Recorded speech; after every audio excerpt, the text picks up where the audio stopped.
Okay, so by the title of this video and knowing that you clicked it, I'm assuming you know who Kankan is, so I'm going to show you how to sound like him in this video. Now, not that this is useful at all, but just to make you feel a little bit better about yourself, here are my raw vocals. Just playing it safe.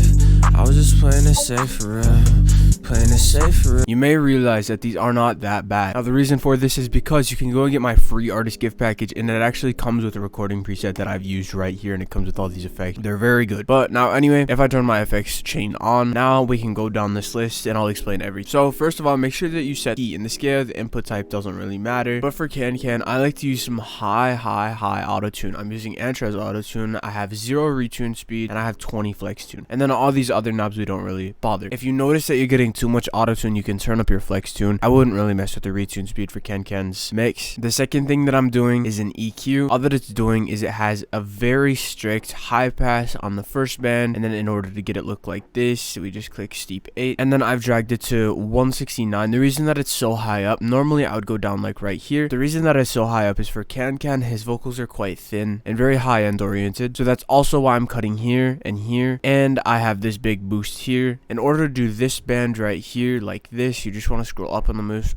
the mouse wheel and then bring it here. So this is how your EQ should look. If you don't understand what frequencies to cut out when EQing, all I do is I drag this band up, I find what sounds not very good, and then I just kind of drag it down like that. That's all that I do. Oh, and by the way, there's one EQ tip that I'd give you, but I'm gonna explain it after I get through all these plugins, so stick around. I have one compressor on at a threshold of -20. This obviously depends on what dB you're recording at, but the ratio that I have is 6, and the gain that I have is obviously up to you. Also, these are the two knobs that you want to figure out on your own. It doesn't matter what compressor you use, but if you don't know how to use compression, all you do is find the middle of your vocals, like where they're just like kind of averaging at. Pay attention to the volume of them and find where they're at, and then just kind of put it there. If you notice that your vocals are getting like too like compressed, like kind of just listen out for it, and if you notice that they're getting too compressed, then just drag it up. And I have a saturizing. You can use fresh air. I would recommend fresh air. It's probably better than Songodizer, but I don't have it. And then I have another EQ that's doing this. This might look retarded to you, but literally all it's doing is what I explained earlier. I've just dragged the bands up, found what doesn't sound good, and then just dragged it down, and I have another high pass like this. But then I have a de-esser. This is the Waves de-esser. You can use whatever de-esser you want. What I recommend you do for this is just grab an EQ, turn up the thing like I told you to, and then find the frequency that's pretty harsh. Not even necessarily for the S's, but just find where it's harsh at, and then just drag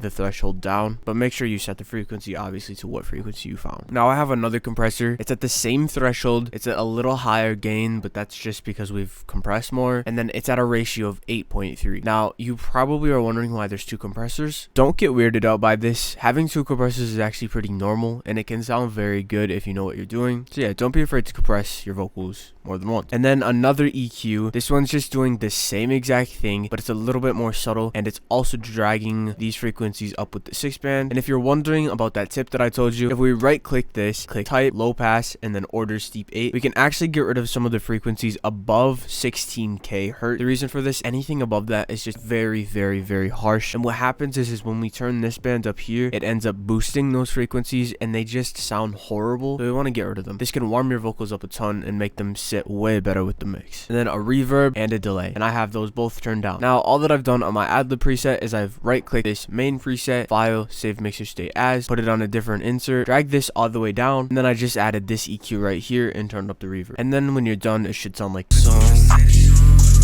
All in the white trying to eat on my plate of song.